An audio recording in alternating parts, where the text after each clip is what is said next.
This is the Seahawkers podcast. I'm Brandon Schultz of the Military Seahawkers, and joining me to talk day 2 of the NFL Combine, Mr. Rob Staton of SeahawksDraftBlog.com. Rob, how you doing? Really good, Brandon. Another really good day at the Combine. The tight ends and the receivers really showing off the quality of depth that is in this draft. I've got a good feeling about it. I think the Seahawks are probably going to draft a tight end and a receiver at some point in this class based on what we saw today. And it's all positive news. This is starting to look like a really deep draft class at various positions. Rob, we can no longer refer to it as the Combine. It's now the DK Metcalf Show, sponsored by the NFL Combine, starring DK Metcalf. Yeah, I mean, he's going to be the star, and I don't know if anybody in the defensive line class on Sunday is going to be amazing, and there's a chance that one or two players are going to usurp him for the main headline. But for DK Metcalf to knock Kyler Murray and all the talk of him going number 1 overall to Arizona off the main headline there, and to be the number 1 trending item on Twitter at various points today is incredible. He had an amazing workout, ran a 4.33 at 228 pounds, has got the kind of athletic profile that is somewhere between Julio Jones and Calvin Johnson. He just looks incredible. He's incredibly impressive. He had this really touching moment after he'd run his 4.33 when he FaceTimed his parents and broke down in tears that they showed on the NFL Network. So just a great day for DK Metcalf. And look, I think every single mock draft that you read after the Combine is going to have him in the top 10. I'm not convinced that he's going to go as high as that, but that's what you're going to be reading for the next few weeks. Well, even go back when we were first previewing guys and talking about guys that were going to be interested in the Combine, and we were talking about DK Metcalf. You know, he was a guy that we were looking at, possibly being available for the Seahawks when they had to choose, and they did have the health concerns. And you know what? Those health concerns, those are some of the things that we don't find out about what the teams learn in their medical meetings with these players. So, there's been guys, go back to Maurice Hurst last year who fell all the way to the 5th round, a guy who a lot of people were mocking to be in the 1st round. And then because of medical issues, slips all the way down to the 5th round. And there's no really way to predict that until it just happens. Yeah, and that's the thing that people have got to remember here is that, look, there is every chance that DK Metcalf will go in the top 10 like a lot of people are going to start projecting. But just think back to Myles Jack a few years ago. This was a guy that had all of the athletic potential that you would want. He got fantastic size, was being touted as a top 10 pick. They found something with a knee injury. And he ended up going in the top of round 2. The neck injury is going to be a serious thing for DK Metcalf. If people aren't aware about this, during the 2018 season, he kind of landed awkwardly on his neck. And I think what it was prescribed as is that a bit of the bone broke away. And at the end of his season, he went to see specialists. He got an insurance policy against his career ending prematurely.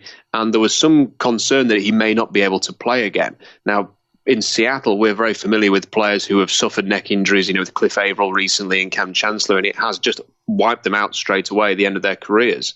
So although Metcalf has been cleared to play football and cleared to practice and train for the Combine, if the teams look at the neck and say, this is going to hamper the longevity of his career, maybe a year or two down the line, if something triggers the neck again, is it going to be the end for him? Is he going to be a guy that we can rely on for 5-6 years at the very least in terms of a career? Or is he going to be a guy that might be done after a year or two? These are things that teams with the medical information that they've got have got to consider. And that's going to be the issue for DK Metcalf, as on top of the fact that he is not run a particularly deep route tree at Ole Miss. He had a lot of concentration drops, and these are things that people have to consider. But as a pure physical specimen, he is he's a top 5 pick, and we just have to wait and see how teams balance this out. I suspect that somebody in the top 20 may well just go, we're going to take a chance on this guy because of his size and his speed and the fact that he is a very unique player. But if he lasts into a range where the Seahawks can draft him, keep an eye on this guy because they always take amazing athletes with their first pick, and DK Metcalf is exactly the type of amazing athlete that they love to draft. Well, we got to see some other amazing athletes, both among the tight ends and the wide receivers. Quarterbacks also working out today. But before we get there, I want to talk about some of the news that kind of kicked off the day. Jason Canfora tweeting out before the combine got started, hearing the Seahawks continue to make progress on a long-term deal with Frank Clark ahead of the franchise deadline next week.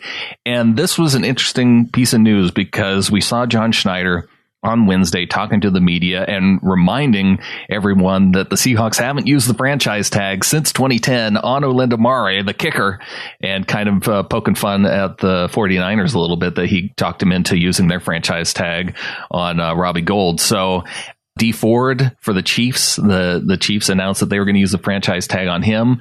So with this news, with the fact that the Seahawks haven't announced the franchise tag yet on Clark, with the press conference from John Schneider, it's feeling a little bit like we might be able to expect a contract for Frank Clark here pretty soon.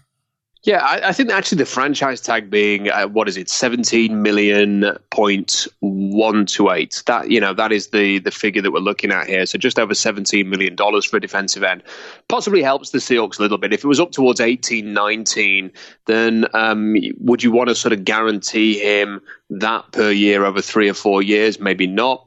With it being at 17, can you say to him, look, we're going to give you $17.5 million a year for the next 3-4 years, maybe with some incentives there to raise that based on sacks, and you might be able to get a long-term deal done. And I think with the way that the league is going, it certainly seems like a plausible deal that could be made there. Look, Frank Clark is one of the top pass rushers in the league, and he showed that last year. What he needs is a bit of help on the other side. I think if you can get a partner or even a couple of guys to really support him, that he can be a legit number one defensive end. I remember doing a podcast with Kenny a couple of years ago and saying he's got the talent to be one of the best pass rushers in the league. He's got the size, he's got the explosive power, he's got the speed, he's got everything. Teams really respect Frank Clark, and I remember sort of hearing all the talk about the Raiders sort of singled him out as the Seahawks' best player, as their key player going into the London game. So I think it's well worth sort of tying him down to the future. I think he proved last year that he warrants that kind of money. It's going to be almost impossible to replace him, especially with only your 4 picks. So get him tied down. Save yourself the franchise tag this year. More importantly, it's another player that won't be out of contract in a year when Russell Wilson, Bobby Wagner, and Jaron Reed's contracts are coming up. So if they don't get all of those done, they run the risk of losing those players. So the more that you can get signed up now, the easier it's going to make life to keep your core together. I think this is amazing news. If Frank Clark is coming close to an agreement, and hopefully, fingers crossed, that is going to happen in maybe in the next few days. Well, and this time last year, we were looking at Frank Clark saying, okay, now that Michael Bennett's gone, Cliff Averill had to, retire due to injury. This is going to be the year where we really see if Frank Clark can handle a full-time load and still continue to produce. And he absolutely showed that, 13 sacks, a career high, 3 forced fumbles on the season, a career high. Quarterback hits was also a career high. So he lost 2 of those people who, the surrounding players that allowed him to kind of grow into the player that he is. And he continued to produce. And even, we saw some additional production from Jaron Reed. So if they can get a deal done with him, that'll be big news for the Seahawks. They won't have to use the franchise tag. I know some of us think it would be kind of fun to use the franchise tag on Earl, but that won't happen. And other reports coming out that he's looking for in the range of $13 million. And certainly the Seahawks aren't going to pay that. No, and Frank. The thing with Frank is that Frank's not a game wrecker. Frank's not J.J. Watt. He's not Von Miller. He's not Aaron Donald. He's not that type of player. But he's probably on the next level down, which is your DeMarcus Lawrence types. That they can help win you any given game with their ability to rush the edge. And if you're going to be a team that's competing, you need at least one guy like this. I think the key this offseason, especially with this draft class, with it being so strong defensively, is to go and get some other pieces. And with free agency being relatively strong, less so since Brandon Graham signed and Dee Ford's off the market. Hopefully Frank Clark will be. I think we all expect that. That's going to hit the market a little bit, but there are some good defensive line options there and pass rushing options in free agency. So you can go and support him. That has to be the key. As for Earl, the franchise tag is $11.15 million. It would be, I think that we can all agree that Earl Thomas's career is probably done in Seattle. Or the way that Pete Carroll talked about KJ Wright, for example, which was, we'd love to have him back. We desperately want to have him back. We think he's an amazing player. We don't know if we'll be able to get it done, but we love him and we want to keep him, was kind of like the sentiment from Pete Carroll on KJ. And when anybody asked them about Earl Thomas and they said if he spoke to Earl Thomas, he just went, no. So which kind of suggests that the tone there made it pretty clear that Earl Thomas's days in Seattle were done. I'd love to have a situation where they've franchised him and were able to turn that into like a 3rd round pick, for example, from Dallas or somebody, in order to get something from him. But I think that time has gone. They probably should have traded him when they had the opportunity during the season or before the season a year ago. They didn't do it. They're going to miss out. And who knows whether they'll get a 3rd round comp pick next year. Other piece of news for the Seahawks, Ian Rappaport tweeting that the Seahawks will officially release Malik McDowell. I thought we had done that before the season started, but apparently he stuck around, and now he's going to be going elsewhere. And a little bit of confusion among some people because the Rappaport tweet also said that Malik McDowell would like to play, but it's not going to be for Seattle, and who knows what those health concerns are showing to where if there's even going to be another team who would be willing to take a risk there. Yeah, I thought he'd been released as well. And then then Pete Carroll or John Schneider was asked about it by one of the reporters during his press conference. And I was like, oh, right, is he still with the Seahawks? Like, I thought he'd gone. And then, John said, I can't talk about it. And then we've got this piece of news here. And I was sort of like, I thought this was all kind of, we'd all moved on from this, but clearly not. But he's going to move on. I just think it's a real shame. Yeah. I think it's a shame for 2 reasons. Malik McDowell, clearly there was a reason why he fell from a likely top 10 pick, and he is a top 10 physical talent all the way into the 2nd round. And that's because of the attitude and the effort and the personality. And, a lot of teams probably didn't even have him on their draft board as a consequence. But in terms of sheer potential, he was a Calais Campbell level prospect. That's what you were hoping it would turn into. Amazing length, amazing power, his ability to play nose tackle at 295 pounds and play end. He could bull rush guys with one arm. Was just an incredible physical talent. And just imagine how good that would have looked to have Jarran Reed and Malik McDowell and Frank Clark on that defensive line. We'd be looking at this future of the Seahawks in a completely different way just by having that one extra guy in there. And on top of the fact that Malik McDowell obviously had to retire, they then go and spend the 2nd round pick on Sheldon Richardson because they felt like, look, we're going for it, we're being aggressive, we need to go and replace McDowell now. So they go and then spend the 2nd round pick on Sheldon Richardson. So that's 2 because he only lasts a year. So essentially this whole situation of drafting McDowell and then having to replace him cost the Seahawks 2 2nd round picks. That's 2 players that they could have potentially had on the roster right now contributing and making a difference. And that is significant. It has to go down as one of the biggest mistakes that they've made to draft him. And look, they couldn't have predicted what was going to happen. But, I think sometimes with the way that he fell and there's sort of a buyer beware situation with him in the first place, and it's not worked out for the Seahawks. And it's a massive shame, but one that we draw a line under now, and let's just see if anybody else gives Malik McDowell an opportunity to continue his football career. Well, let's get into the wide receivers and their workouts from today. And one of the things that we talked about, Rob, in the Combine preview was the Seahawks like to look for wide receivers who run in the 4.4s. And we actually had a slew of receivers who ran in the 4.3s. You had Parris Campbell from Ohio State, Andy Isabella from Massachusetts, Mecole Hardman from Georgia, DK Metcalf from Mississippi, who we talked about, Terry McLaurin from Ohio State, and Emmanuel Hall from Missouri, Darius Slayton from Auburn. All those guys running in the 4.3s. And 4 of those 5 guys were on your watch list of guys that the Seahawks should watch for. Yeah, it is really, really cool to sort of see that come off and sort of, there was 18 guys who ran a 4.4 or faster. There were 3 guys who just missed out. I mean, the Seahawks did draft a 4.50 runner in round 4. So Jamal Custis and BC Johnson and N'Keal Harry just missed out on cracking the 4.4. So you're looking at about 20 guys from the combine alone, and then you take into account the other guys who would have run even faster than some of these guys who weren't invited.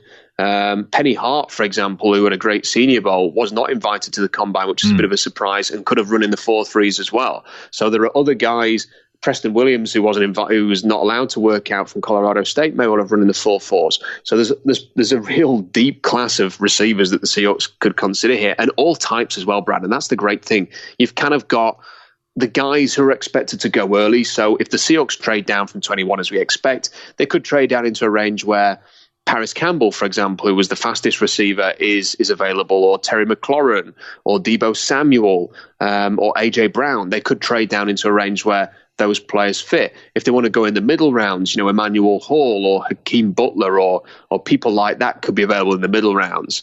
And then later on, you've got your kind of later round prospects, Jalen Smith, who had a bad Senior Bowl, bad 2018 season, but has got some athletic potential there. You've got Dylan Mitchell, you've got Jazz Ferguson, you've got Gary Jennings, you've got Miles Boykin. So at any point, if they find a range where they think that's where we're going to take a receiver, whether it's early, middle, later rounds, they're going to be able to do it. So I think that based on what we saw today, I think it's very, very likely that the Seahawks will add a receiver and a tight end at some point. The options are too good and there's too much depth there for them not to go in that direction. A couple of other points, because there are some very interesting things about this class.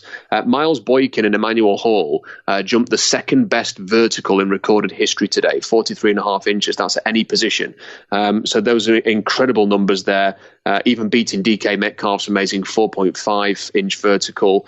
Boykin and Hall also topped the broad jump rankings with an 11.8 and an 11.9 respectively. So those two players in particular, not just fast, but incredibly explosive as well. Why does that matter? Helps you go up and get the ball in jump ball situations, compete for the football. So I think those players, along with the Parris Campbells, along with the Terry McLaurins, along with the DK Metcalfs and people like that, they're the guys that I'm going to go back and have another look at after the combine. But just a great, deep wide receiver class on the whole. Well, and some of those guys with the strength, too. You had DK Metcalf and N'Keal Harry both with 27 reps on the bench press. Terry McLaurin, 18 reps on a bench press for a receiver. That's nothing to turn away from. So a lot of those guys even performing well athletically on the bench as well. Yeah, I will say this about the drills, though. There were some disappointing performances in the drills. Hakeem Butler is very popular amongst people who follow college football in the draft because he made some amazing plays in 2018, had amazing production for Iowa State, and is big, fast, explosive, and a really interesting physical profile. He's gone through some adversity, so he's kind of got that character fit that the Seahawks like as well. But he has a lot of drops on tape. He struggles to separate. When I was watching him go through the drills today, his body language was terrible. There was one in particular where they were sort of like the first deep route. What you have to do is the quarterback will throw the ball up in the air. You have to track it over your shoulder and then make the catch. Now, the quarterbacks were varying quality. So if Drew Lock was throwing the ball, for example, with his strong arm, that probably would have been a perfect throw, and Butler could have just run underneath the ball and caught it. But what you actually find is a lot of the quarterbacks can't throw the deep ball particularly well. And in this particular rep, what happened is the ball floated in the air, it hung in the air, and it dropped behind Hakeem Butler. Now, what he's supposed to do in that situation is not just jog downfield and go, "Where's my football?" which is what he did. He's supposed to track the ball in the air, make an adjustment, and then make the catch. You still want to see that because that's what you'd want to see in the game.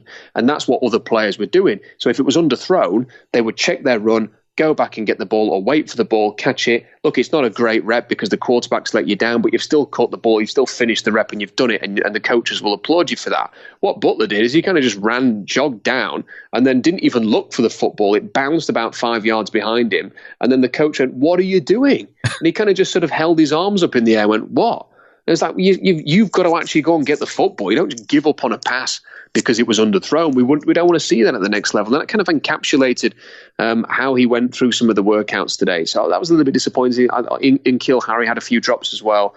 And, these are guys who tested very, very well. But, the drills, they were left a little bit wanting there. But on the plus side, I thought Parris Campbell and Terry McLaurin were excellent, and some of the other receivers as well, very, very good. So a bit of a mixed bag in terms of the drills, but in terms of the athletic profile, very, very good.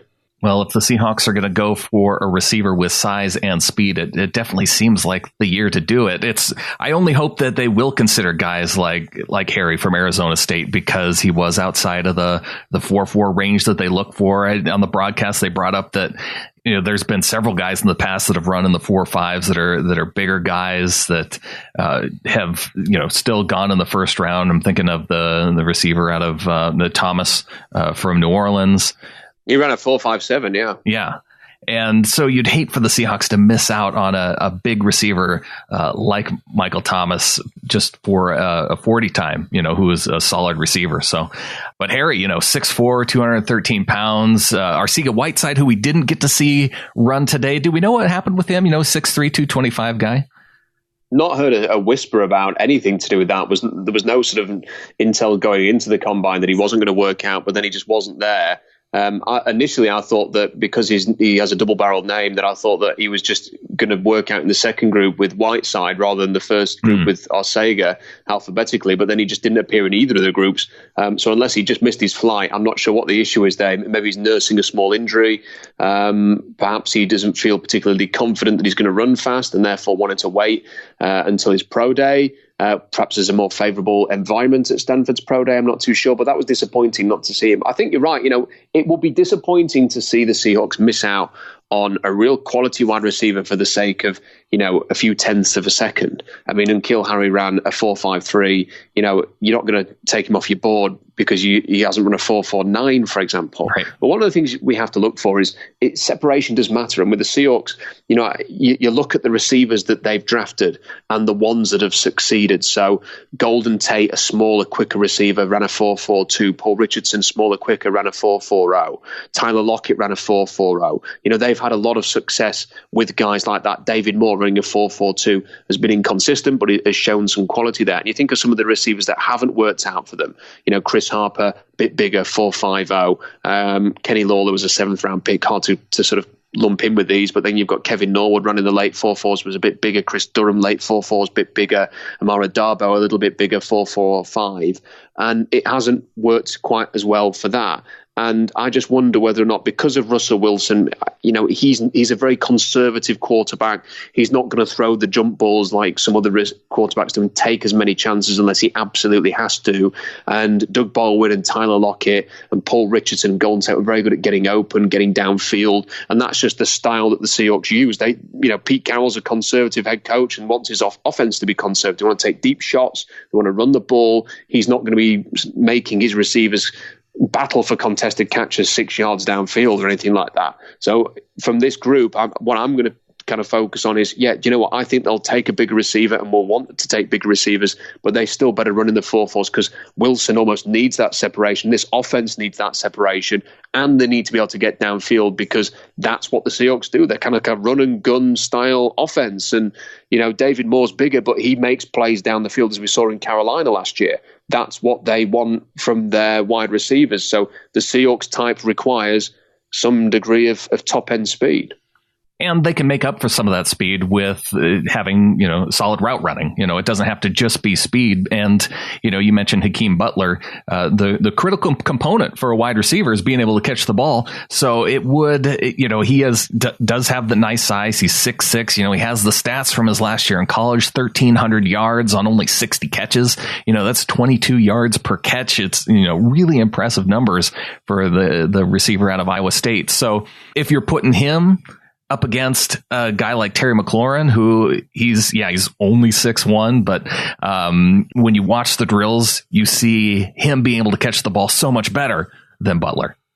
It's mainly about the release more than anything. It's that, you get into your stem and, more often than not, you kind of your initial footwork and your first few steps are to set the defensive back up to try and make your break to get open.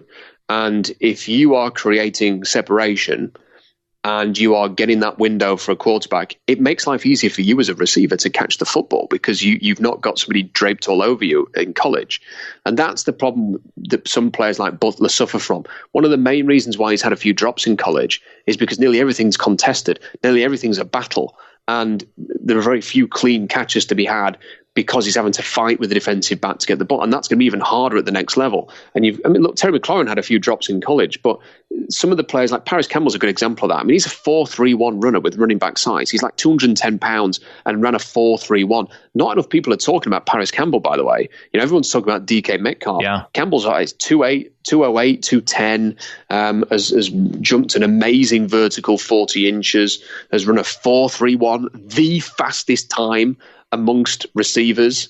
I mean, yeah, DK Metcalf, amazing, but Parris Campbell deserves some credit as well. And what he does really well, gets downfield, gets open on the short route, great release, fantastic catching technique, presents his hands to the ball, has got that ability to be that modern day NFL player. He can take sweeps, he can run from the backfield, he can take screens. He's like Percy Harvin. I said this before, that he's like Harvin was more sudden. Harvin was slighter and weighed less. But they share some. I mean, he's faster than Harvin in terms of the 40. I mean, he's much faster than Percy Harvin ran a time. He doesn't seem quite as sudden when you see him on the field, but he's that type of Harvin player. And if I'm the Rams, they can never have enough of these guys who are going to be running sort of jet sweeps and moving all over the place and getting downfield. For me, Campbell should be an option for the Seahawks if they trade down, because he's a multifaceted weapon that maybe can open up the offense a little bit, but he can still do the things that the Seahawks want to do, which is to get downfield, get open, and present Russell Wilson with clean windows. And that's the thing that's just blowing me away, Rob, when I look at some of these draft projections going into the combine. A guy like Parris Campbell's projected toward the end of the second round, early third round.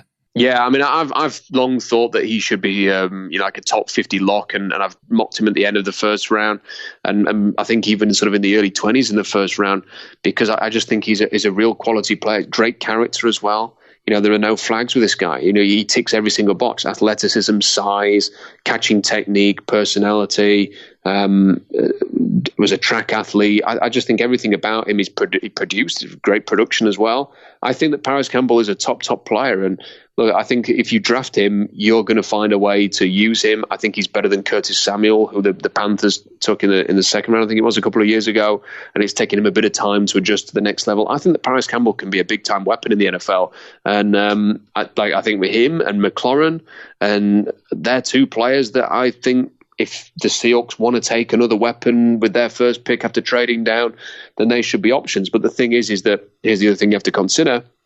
There is so much depth at this receiving class that do you want to go in that direction with your first pick when maybe there might be a defensive lineman that you could take, or even an offensive lineman, someone like Chris Lindstrom, who was great yesterday. If you have to replace J.R. Sweezy, for example, that's a perfect fit. If you want to add another pass rusher to complement Frank Clark and help elevate your defense, if you want to take a linebacker to fill a hole, if KJ Wright leaves in free agency, do you want to take that receiver with the first pick and push those other needs later on, or do you want to use this receiver class to your advantage and wait till the later rounds? That's the luxury you've got with the Seahawks this year. It's probably one of the reasons why Pete Carroll hasn't specifically identified we have a need here, because I think that what they're going to do is they're going to let the draft come to them, and if the best pick is a defensive player with their first pick, they'll go there. If it's O-line, they'll go there. If it's receiver, they'll go there. I think it's wide open.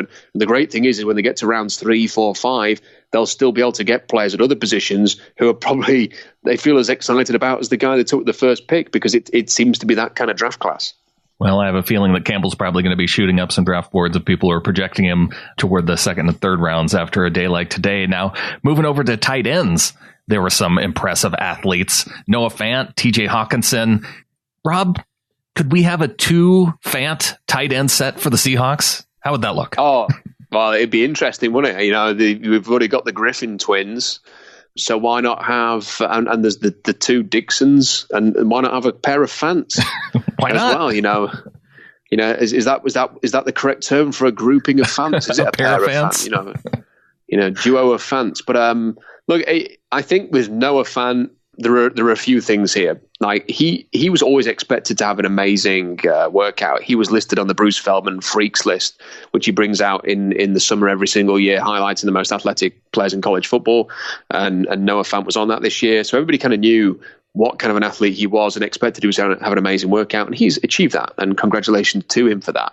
But it shouldn't be lost some of the issues that were there with Noah Fant. So he allowed TJ he was meant to be the guy at Iowa this year, and he allowed TJ Hawkinson to become the guy. TJ Hawkinson is by by far the better player. He's a more rounded tight end. He's not as athletic, but he wasn't a million miles behind in the vertical and the broad and the agility testing. It's kind of just the 40 where there was a bit of a difference there. Mike Gesicki a year ago ran a very similar time to Noah Fant and did very well in the vertical and the agility testing as well. And everybody said he was going to go in the first round. And Mike Gesicki went where he should have gone, which was the second round, and he went to the Dolphins in the end, I think. So I think that Fant's stock hasn't really improved because he did what he was expected to do today. For the Seahawks, I think he's a little bit too much of a pass-catching, big slot receiver type, the kind that they struggled badly to use correctly when they had Jimmy Graham in Seattle. And I think that the change they've gone with now to go with more blocking tight ends, and even Pete Carroll talking this week about George Fant almost becoming a permanent tight end, that's his role now, that he's kind of a swing sixth offensive lineman / tight end, and that's how they view him. I just think if they're going to add another tight end this year, it's probably going to be another blocker. It's going to be another one that fits their identity. It's going to be another Will Disley wide tight end type, as opposed to a big athletic pass catcher like Noah Fant.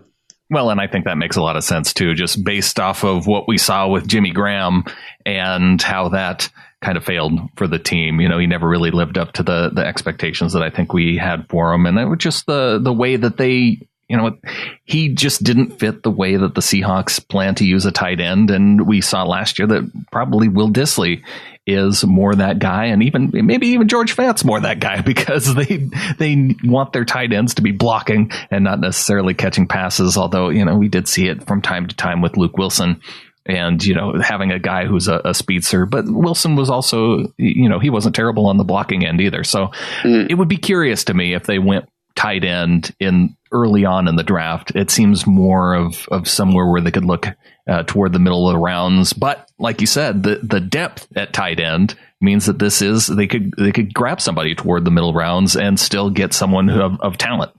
Yeah, I think the Jimmy Graham experiment has probably left a few scars there, because I just wonder, I mean, let's just sort of take it to be, without wanting to rehash everything over again, go back to when they traded for him. It was weeks after that Super Bowl loss. And all of a sudden you get dangled in front of you an opportunity to trade for the best red zone target in the NFL a few weeks after you've lost a Super Bowl because of your inability to finish in the red zone. And then you bring him in and you've got this amazing athletic talent who's caught a bajillion touchdowns and amazing stats at New Orleans, and you decide to try and turn him because you believe in your ability to coach guys up and adapt and bring them into your scheme. You decide to change him into a complete tight end. So you don't use him the way that New Orleans used him. You start trying to ask him to block. You want him to be Tony Gonzalez instead of being Jimmy Graham. And it just didn't work. And then in the final year, you just end up resorting to using him as a red zone threat, which was nice. And he got, 10 touchdowns. But by then, the horse had bolted a little bit and you kind of wasted that. And I think from that, they probably learned a lesson and thought, our kind of guy is a Zach Miller guy. That's our kind of tight end. It's a guy with no pressure to throw him the ball. If he gets 2 catches in a game, you're not going to have a million articles written or tweets posted right after the game saying, why didn't they target this guy? We've brought him in. It's that kind of blocker, blue collar, normal, orthodox tight end, the Will Disley type, that will get the job done for them. And it suits them because they're a run-centric team. And the good thing about this draft, again, and talking about with the receivers, you've got big, you've got small, you've got guys who can go early, middle, late round. Same with the tight ends. You've got your blocking tight ends. You've got your joker tight ends. You've got your wide tight ends. You've got guys who do a little bit of both. You've got guys like Trevon Wesco who may play a little bit of fullback as well as playing tight end, that kind of H-back type. So, there's a ton of options here, and you could get a guy early. TJ Hawkinson's probably going to go in the top 10. I think Fant and Irv Smith Jr. are probably going to go somewhere between 20 and 40. I think we may see Caden Smith go a little bit earlier than people think. His agility testing was really, really good, and he's kind of like that Zach Ertz type. And there are guys that are going to be available in the middle rounds, like your Jay Sternbergers. You've got Drew Sample is probably going to go in round 3, 4, that kind of range. Dawson Knox had a really good day today from Ole Miss. And then later on, you've got your West Coast, you've got Elise Mack, you've got Caleb Wilson, you've got Isaac Norta, Kendall Blanton, Josh Oliver's going to probably go in the middle rounds. So there are a million names out there. None of them are Jimmy Graham. apart from potentially Noah Fant, but there's just real quality of depth available, and I'll be very, very surprised if the Seahawks don't take a tight end at some point. One of the guys that you pointed out in your blog was LSU's Foster Moreau, and you talk about him wearing the number 18 jersey for the Tigers. Why is that significant? This is the jersey that is voted on by the players at the start of the season. And there was a very famous player, I think Jacob Hester, back in the day, wore this jersey. And then to sort of commemorate his approach to football on and off the field, the number 18 is given to the player who best encapsulates that spirit every single year. In the past, White, the cornerback who went to Buffalo, and they drafted him in the Tre'Davious White in the first round a couple of years ago. He wore number 18 for a couple of years, and it's a big honor. You know, if you are the one who gets to wear this, you're basically the team is saying you're a high character player, and he wore that, so it's a big thing for him. I've not personally watched any of his tape, and he's one of the first players that I'm going to go and watch. And some people have said they've already watched him and that they find him a little bit pedestrian and there isn't too much to get excited about. I'm not too bothered about that. You know, LSU's had a terrible offense for quite a few years now, in particular in the passing game. And I suspect that Foster Moreau, with his physical skill set, is a player that you bring in to develop and work on. Now, listen to some of these numbers. This is pretty special in what he was able to do today. So he's 6'4", he's 253 pounds, so that's ideal size. He's got 33.5-inch arms, good for blocking, not short arms, an 81.5-inch wingspan, brilliant. He ran a 4.66, that's really quick for a tight end, 36.5-inch vertical, 10.1 broad, had an amazing short shuttle, which was 4.11. I mean, that is, I'm trying to just pull it up here. I think it's the fourth best by a tight end at the combine in the last decade. Wow. You know, it's absolutely outstanding. His 3-cone is 7.16. Now, the Seahawks generally have taken tight ends who run anything quicker than a 7.10. I'm not going to rip this guy off and say he's not going to be on Seattle's board, though, because he ran a 7.16 when his short shuttle's so good and everything else about him is so good. He's hard-nosed. He's a blocking tight end. He could act as a fullback as well. I just think that he's a player that I'm desperate to just sort of get the combine out of the way, and then next week, when I go and watch these guys play and go and watch some LSU tape that I've got, I'm going to be watching Foster Moreau and seeing if he is a potential option for the Seahawks, possibly on day 3. Well, Rob, let's move on to the quarterbacks. And like you mentioned at the top of the show, DK Metcalf, he kind of stole the headlines away from Kyler Murray, who at the start of the day, everybody was reporting that everyone around the league is expecting now the Cardinals to take Kyler Murray with the number 1 pick overall. Yeah, and I think it'd be the right move. And this is something we've been talking about on the blog for quite some time. I wrote a piece about Kyler Murray on January the 3rd, saying, and the title was "Arizona should take Kyler Murray with the top pick." And so the argument for it was, look, you're the Cardinals, you're the worst team in the NFL. Yeah, you've drafted Josh Rosen. He didn't show that much to get excited about a year ago. And for me, Kyler Murray is a better player. Now, you are essentially a rebuilding football team at this point. You've got a new head coach. You are bringing in a load. Anybody who's cut in the NFL these days seems to be winding up in Arizona. You're completely rebuilding the roster. If you believe that Kyler Murray is the best player in this draft, and you believe that he's better than Josh Rosen, why wouldn't you take him? I mean, do you want to be building and moving forward with a weaker quarterback? Or, that's the most important position. So why not build around the guy that you actually want to build around? The Cardinals haven't had the number 1 overall pick for like 30 years. So take the guy that, if you think this guy's the business and you're owning the number 1 overall pick, then take him. And then people will say, well, they've already paid Josh Rosen $10 million for this year, that they're already committed to that. I'm like, yeah, it's not. Ideally, you would avoid that. But this is a team that paid Sam Bradford and Mike Glennon, a fortune last year just to not play so they could play Josh Rosen anyway. So the $10 million is neither here nor there. Now, if you'd make this move, and you turn around to other teams, I saw Tony Pauline already saying that the Washington Redskins have already reached out to the Cardinals about potentially Josh Rosen being available. If you could get the number 15 pick for Josh Rosen, that's essentially like a 5-pick difference from where you drafted him a year ago, and you get that pick back this year. I mean, all you've kind of done is sort of push that pick forward an extra year. If you can do that, then I think that's a great move. I mean, even if you're looking at teams like the Patriots later in the first round or some other teams who want to draft a young quarterback, I think you seriously consider it and take Kyler Murray with the top pick. Or here's another idea. Keep Kyler Murray and Josh Rosen and let them compete. You know, You're a building franchise. Let them go out there and compete for the job this year. And in a year's time, assess the situation. You know, you can always deal one of them in the future. They're both immensely talented. It's kind of like a new car that, you know, you're not going to drive too much. It's not going to lose its value within a year if it's not playing. So I think that it would be the right thing to do, certainly more than just adding a random defensive player and hoping that you can have a much better year. I think it's a vital off-season for the Cardinals. They made a very interesting pick at head coach. Ask him who he wants to be coaching for the next 5 to 10 years. You know, if he's going to be the next Sean McVay, which is what they're hoping, ask him who the guy wants to be there to sort of initiate this project. And for me, that's Kyler Murray. He's the best player in the draft, so take him at number 1. It does feel a little bit smokescreeny, just the way that they've been talking it up and it being such a big news item throughout the week. But at the same time, I can understand it. The other thing, though, we talked about height, we talked about weight and hand size with Kyler Murray. One thing that someone pointed out here in the past day is that his wingspan is in the 1 percentile with 69.5 inches and 28.5-inch arms. It's a good job he's not having to do any blocking. Right. And that's all I'm going to say about that. I think that with the smokescreen thing, that's what I thought at first. You know, that was my initial reaction, was that this is a great smokescreen.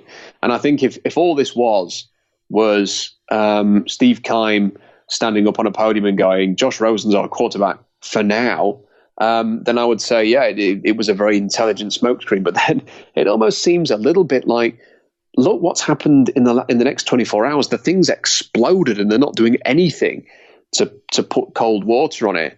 And it's almost become a chaotic situation now whereby it's got so big, the story, that they could potentially draft Kyler Murray number 1 overall, at least they're considering it, that it's actually probably having an impact on Josh Rosen's authority in that locker room, because everybody else in the locker room right now is thinking, they don't really believe in this guy. You know, they're seriously considering drafting Kyler Murray. All of those players, every other player on that roster is reading these headlines and seeing this and thinking, what's going on here? They clearly don't think much of Josh Rosen, or they're clearly at least entertaining the idea of taking Kyler Murray. So this can have a major impact there. And also you've got to wonder what's going through Josh Rosen's mind. Because even if you say to him, hey, Josh, don't go on Twitter for the next 2 weeks because we're going to, try and sell the number 1 overall pick here. This has exploded into such a story now that even he must be sort of second-guessing what's going on, wondering, calling his agent, calling his parents, calling his friends. What are they doing? Are they seriously going to draft a quarterback number 1 overall? I thought I was their guy. It's become a bigger situation now. Like, listen, I hope that the Cardinals have made a complete dog's dinner at this and are creating huge chaos, which they're not going to be able to survive from. But I just wonder if you're going to go through all of this, then not take Kyler Murray with the top pick, I just, to me, seems a little bit over the top and like you're playing with fire a little bit. As for his size, it'll be a concern for some teams. That's no question about that. I just think he is absolutely incredible. He is Patrick Mahomes in a 5'10" frame. And I just think, he's easily the best player in this draft class. And if I was the team picking number 1 overall, I'd be taking this guy unless I already had a legit franchise quarterback. Well, and if the Cardinals are handling it that way, maybe that is the smart way to handle it, because either Josh Rosen can take it or he can't. And if he can't take it, you're going to know by draft time. And if thinks that this is such a challenge to him mentally that he's not going to be able to deal with it, that he's calling his agent, well, then you take the number 1 pick overall with Murray, and then you either deal him or you make him compete and see what he has. If I'm the Cardinals, I'm thinking this. Who are the Seahawks and the Rams and the 49ers most looking forward to playing twice next season? Is it Josh Rosen or is it Kyler Murray? Yeah. And I want no point. I do not want to see Kyler Murray in CenturyLink Field or in whatever they call that stadium now in Arizona. I don't want to see that. I don't want any part of that. I'll take Josh Rosen twice a year and move on with that, because I just think Kyler Murray is an exciting player. And Rosen, good passer, probably the most natural thrower of a football in the draft last year. But there's always been question marks about his ability to stay healthy, about his personality, about his ability to be the guy in the locker room. And, I just, perhaps you're right. Perhaps they're finding out a lot about Josh Rosen right now and the way that he's maybe handling this behind the scenes. Maybe it's a test for him. Any other quarterbacks that you want to talk about before we get on out of here, Rob? Well, it's very difficult to judge the quarterbacks. It's been a little bit of a frustrating day. As I don't know if we mentioned this on the podcast yesterday, but for the first year since I can remember, the NFL has not offered a continuous live stream on the website. So what used to happen is if you watched on the NFL Network, you would watch it with all the ad breaks and stuff like that, and all of the crazy banter that was going on between Rich Eisen and Mike Mayock and all the guys down on the field. But if you wanted to just watch the whole thing without any interruptions and see every drill and get analysis and see every 40 and be able to do that, then you could do it online. And this year, for some reason, they've got rid of the continuous feed, and it is just the only option is to watch on the NFL Network. So there was with the second group of quarterbacks in particular, as soon as the Dwayne Haskins, Drew Lock group had gone, the NFL Network just turned it into a bit of an entertainment show. So it was more adverts. Rich Eisen was doing a piece taking the mickey out of Kurt Warner for something he'd done on his podcast. There was a million anecdotes from Daniel Jeremiah. Can't go 2 minutes without telling an anecdote or a story or referencing someone he's spoken to.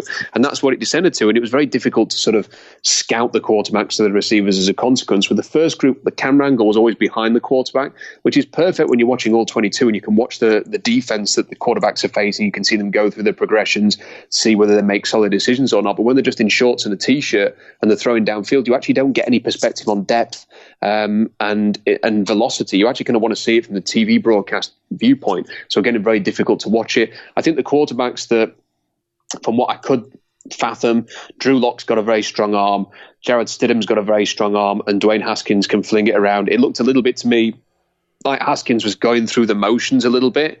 You kind of wanted to see a bit more fire from him, and he didn't really show that.